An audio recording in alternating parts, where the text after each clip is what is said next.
Yo, yo, yo, what's up, fam? It's your boy Ray with another vlog of the day. Hopefully, you're having a phenomenal, fantastic day. And if you're not, I'm gonna send you some positive vibes your way.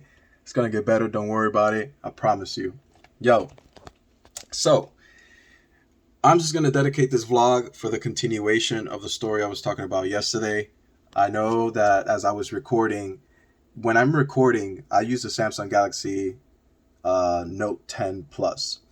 When you're recording, it actually tells you at the top how many minutes you have left on your storage, like to be able to record. And because I forgot to delete like my previous videos that I record, editing, shorts and stuff like that, I forget to delete them and I forget to open storage on my phone, which leads me to,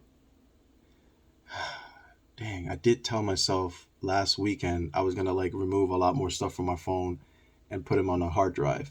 I think I'll do that this weekend. But anyways, aside from that, I was telling you guys a story and I didn't finish the story because it cut me off. We left off pretty much where we caught this place on fire. It's the basement. The superintendent was chasing us. He's like an ex NFL player. Again, if you guys haven't heard this, I put in my previous vlog. Usually my vlogs are about like talking about my day or just spreading positive vibes. But sometimes I take my vlogs and I talk about like stories that happened to me when I was a kid in New York and stuff. And decided to talk about that yesterday, but then it cut off to the end. So to recap, when we were being chased and he's like stopping at every store, we're literally trying to stop at little grocery stores and try to like hide from him, but he would come inside and like literally chase us out. We'll start running and we're running. I'm out of breath. At this age, I was like I said, I was like 10, 11, 12, around that time frame. And I had really bad asthma at that time. Not only did I have bad asthma, but I had growing pains because I was a growing kid.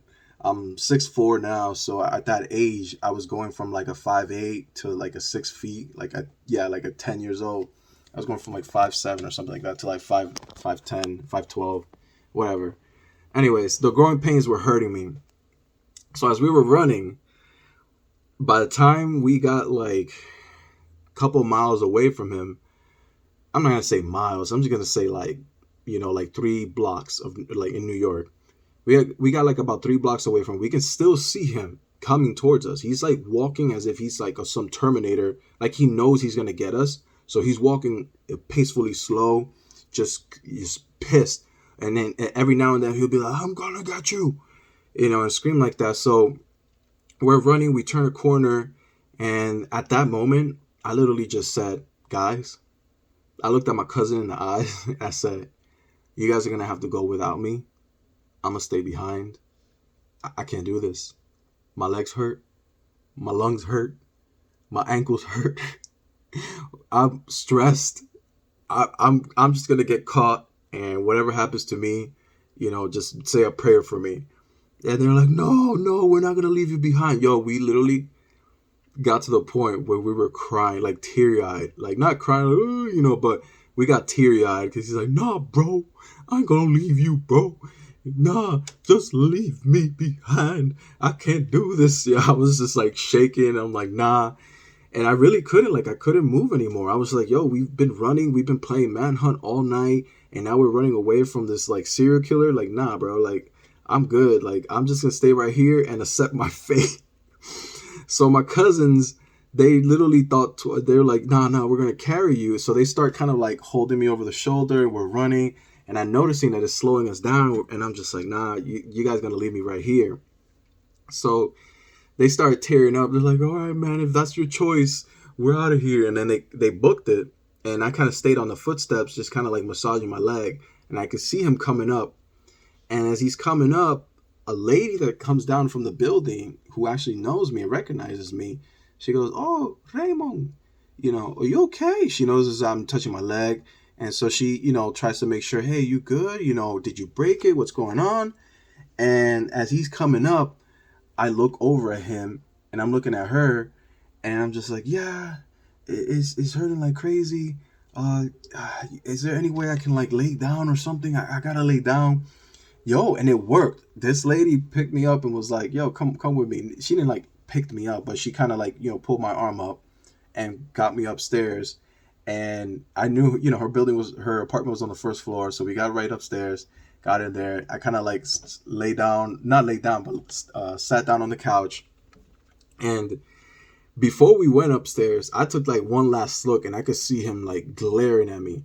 So I thought he was gonna follow me and tell this lady from the block that, yo, you know, that kid, he did this. I thought he was gonna do this. I was waiting for the door to bang open or for him to knock like crazy. But no, there was no knock. There was nothing. So I stood there for a while, and I told her after like about 15, 20 minutes, I said, you know what? I feel a lot better. I really appreciate this. She gave me some water. And I was just like, yeah, thank you so much. I'll tell my mom, you know, you say hi. And she's like, okay. And I left. And so cautiously, right? I'm cautiously walking down the streets in New York, in the Bronx. And I'm just like, yo, I need to get back to my cousin's house because that's where my mom was at. I got to my cousin's house, and I see them standing outside. They go, Ray, Ray. They walk up to me, they run, and they hug me. They're like, bro, yo, what happened? I thought, did he get you? What did he do? What did he do? Yo. And I'm just like, yeah, bro. Like, he passed by me. I'm good. I told him the whole story, what happened with the lady. Told him how I was in pain. And then we get upstairs. Yo, our moms looking at us. They're just like, yo, what is wrong with y'all? We were pale, sweaty, mouth open, like, you know, like just, we look like we just finished getting out of a haunted house. And so they're just asking us what happened. And we explained the story. And I guess the way I explained my part of the story where I started hurting and I was like limping, I was telling them to like, you know, just keep going, guys.